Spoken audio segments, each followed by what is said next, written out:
नमस्कार, स्वागत है आपका झांसी दर्शन में। इस समय हम बुंदेलखंड की उस धरा पे खड़े हुए हैं और आपको बताते चलें कि इस समय एलवीएम इंटर कॉलेज यहाँ पर सामने पड़ता है, लक्ष्मी विवेकानंद इंटर कॉलेज पड़ता है। उसके सामने कला संस्कृति और कह सकते हैं कि भारतीय परंपराओं का, बुंदेलखंडी परंपराओं का यहाँ पर एक अनूठा संगम आपको देखने को मिलेगा। ऐसे वाद्य यंत्र जो कि बुंदेलखंड के यहाँ पर बुंदेलखंड के वह परंपरागत वाद्य यंत्र जो कि आपको देखने के लिए आप इसको बयान नहीं कर सकते, या हमारी जो आने वाली पीढ़ी इसके बारे में नहीं जानती। इसको बोलते हैं लोटा, और काफ़ी बड़ा लोटा है और मेरे ख्याल से कम इसकी उम्र 100 साल होगी या इससे अधिक होगी।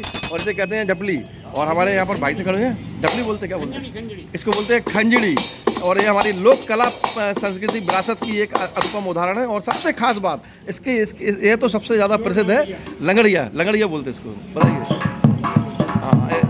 और ये आपने अक्सर पुरानी परंपराओं की जो पुरानी फिल्म आती है उसमें ये वाद्य यंत्र का सुना होगा। जहाँ तक कि युद्ध वगैरह होते थे, पुराने ज़माने में युद्ध वगैरह होते थे, उसमें भी वैसे ये बजाया जाता था। युद्ध वगैरह में एक नगाड़ा बजाया जाता था, यानी कि वह कहीं ना कहीं हम लोगों के जब दिल में उस नगाड़े की हुक आती थी तो कहीं ना कहीं एक उत्साह, एक जो वीरों में जो उत्साह को जगाने की परंपरा इन्हीं नगाड़ों के द्वारा की जाती थी। आपको पता चला आज स्वतंत्रता दिवस है और देख सकते हैं कि भाई साहब ने यहाँ पर, चूँकि यहाँ पर गणेश सत्संग भवन में हम यहाँ पर खड़े हुए हैं और आपको गणेश सत्संग भवन की हम परंपरा आपको बताना चाहें तो लगभग ये मान लीजिए कि लगभग 73 ईयर्स यानी 73 वर्ष से यहाँ पर निरंतर गणेश प्रतिमा यहाँ पर इनके पूर्वजों द्वारा यहाँ रखी जा रही है। तो आप सोचिए कि 73 वर्ष के बाद एक इंडिविजुअल, एक व्यक्ति बराबर इस तरह के काम कर रहा है। उसके बाद उसी परंपरा को आगे बढ़ाते हुए हमारे यहाँ पर बहुत ही, चूँकि स्वर्गीय श्री मुल्लू कुशवाहा जी ठेकेदार आप देख सकते हैं, और माता श्री यहाँ पर श्रीमती जसोदा कुशवाहा जी हैं, और उनके यहाँ पर सुपुत्र यहाँ पर मौजूद हैं श्री सीताराम भाई साहब। और चूँकि एक गणेश सत्संग भवन का जो खूबसूरत स्वरूप जो आप रूप यहाँ पर देख रहे हैं वो कहीं ना कहीं भाई साहब की एक बड़ी ही तपस्या, बड़ी ही मेहनत के द्वारा है। और ये देख सकते हैं कि हाँ, इन्होंने सारे के साथ बताया। ये रमतूला का आप देख सकते हैं कि किस तरह से बजाइए थोड़ा सा।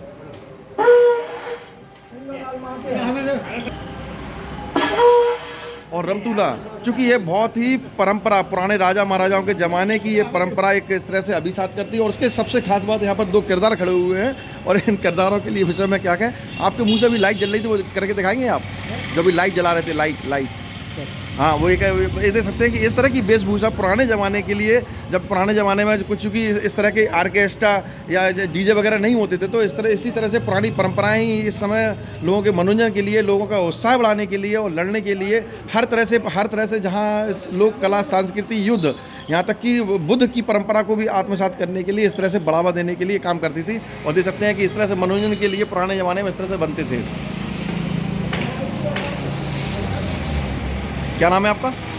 मनीराम। अच्छा, बलीराम। अच्छा, कार्यक्रम रखा आपने आज गणतंत्र दिवस के, स्वतंत्रता दिवस के 77वीं सालगिरह पर झंडारोहण का कार्यक्रम जी श्री गणेश सत्संग भवन में आप सभी की मौजूदगी है। हमारे बीच में हमारी बहन जी अंजुल सक्सेना जी और रमा जी हैं बीच में, जो बहुत अच्छी कवि हैं और ये बहुत अच्छी गायक हैं हमारी बहन जी शास्त्रीय संगीत में। और जो भी मतलब गीत हैं अपने यहाँ के, सभी तरह के गीत बहुत सुंदर सुंदर गाती हैं। हमारे बीच हैं ये रामकिशन जी, ये हारमोनियम बजाते हैं, वो हैं हमारे अतर सिंह जी, ये गायक भी हैं, कवि भी हैं, लेखक भी हैं। हमारा बच्चा है ऋषि कुशवाहा, ये ढोलक बजाता है, तबला बजाता है और पेट बजाता है। देखिए आप सुंदर सी शहनाई सुनिएगा, जो बाबा आदम के ज़माने में से बजती हुई चली आ रही है।